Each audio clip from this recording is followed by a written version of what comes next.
So today we're doing a deep dive into something that feels very modern, cold cases. You know, like from shows, CSI, cold case, those unsolved mysteries that just grip you. Mm. And you think about the victims' families, that lasting pain. Our sources even mention how trauma like that sticks, even through something like Alzheimer's. It's powerful stuff. It really is. And what's fascinating, I think, is that while we see it on TV now, this isn't new. Ancient societies, they absolutely wrestled with these ultimate cold cases, too. Ancient societies. Yeah. And specifically, we're going to explore how Deuteronomy, one of the oldest legal texts we have, actually laid out this really unique, profound way to handle an unsolved murder. All right, let's unpack that then.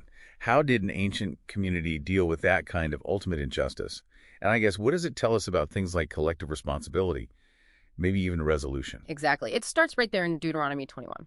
Verses 1 and 2. Right. It describes finding a body, murdered, out in a field. Nobody knows who did it. A classic cold case thousands of years ago. And your first thought, your human instinct, is, okay, where's the evidence? Who saw something? Let's find the killer. That's what you'd think. But what's really striking is the first step the text outlines. It's surprising. Okay. Instead of, dusting for prints, the elders and judges, they're told to measure the distance from the body to all the surrounding towns. Measure the distance. Why?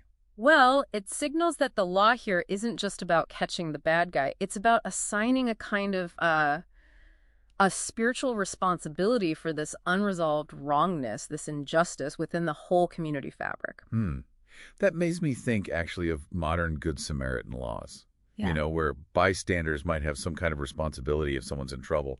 Though that varies wildly, doesn't it? Like, some places just protect you if you help, others actually require you to intervene. That's a great connection. But this Deuteronomic law, it pushes it even further, I'd say. It's less about legal duty in that moment and more about a collective accountability for the very presence of evil in their midst. So the nearest town, even if they had nothing to do with the murder itself. Right. They couldn't just say, not our problem. It became their burden, their spiritual responsibility to address. Okay, so they measure, they find the nearest town. What then? What did that community actually have to do? Because verses 3 and 4 get pretty specific and, intense. They do. It commands them to take a heifer, a young cow, one that's never been worked, never had a yoke on it, completely innocent in that sense. An innocent animal. And they take it down into a valley, specifically one that's uncultivated, never plowed, never sown, sort of wild, untouched place.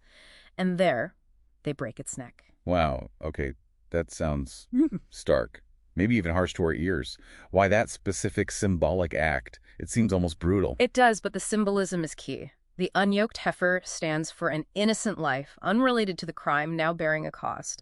And the uncultivated valley, that represents a space where human solutions, human cultivation, human wisdom, they haven't reached. It's like saying this problem, this deep injustice, it can't be fixed by our usual methods. So it needs something different, something more sacred. Exactly. It's a divinely ordained space for dealing with something human justice can't resolve.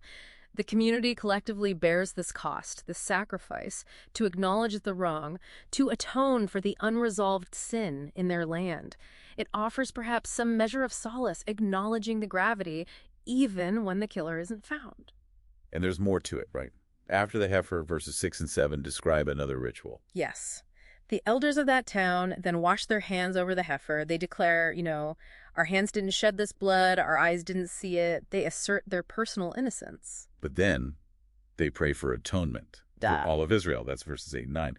So they say, we didn't do it, but then ask for forgiveness for the whole nation. Precisely. And that's the core of it. It means that even without catching the perpetrator, the injustice itself, the stain of the innocent blood spilled on the land, is addressed. Okay. The community's shared sacrifice, the ritual act, it ensures this cold case isn't just forgotten or ignored, especially not in the divine realm, so to speak.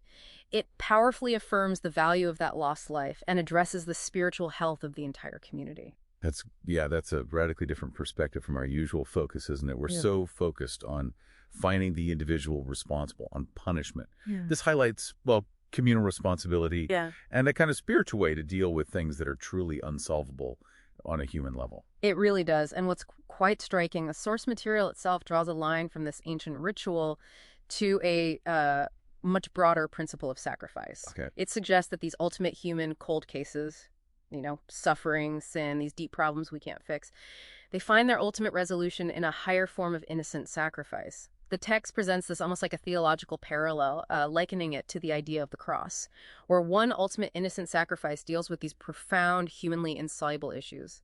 That's central to the source's perspective. So maybe a final thought for everyone listening. Think about the unsolvable situations, the cold cases, maybe not murders, but deep issues in your own life or in your community where, human solutions just seem to fall short. Mm-hmm. But why might it look like to approach those, not just demanding justice in the way we usually think of it, but maybe with acknowledging some shared responsibility and perhaps seeking a deeper kind of resolution, maybe even a spiritual one, something to consider.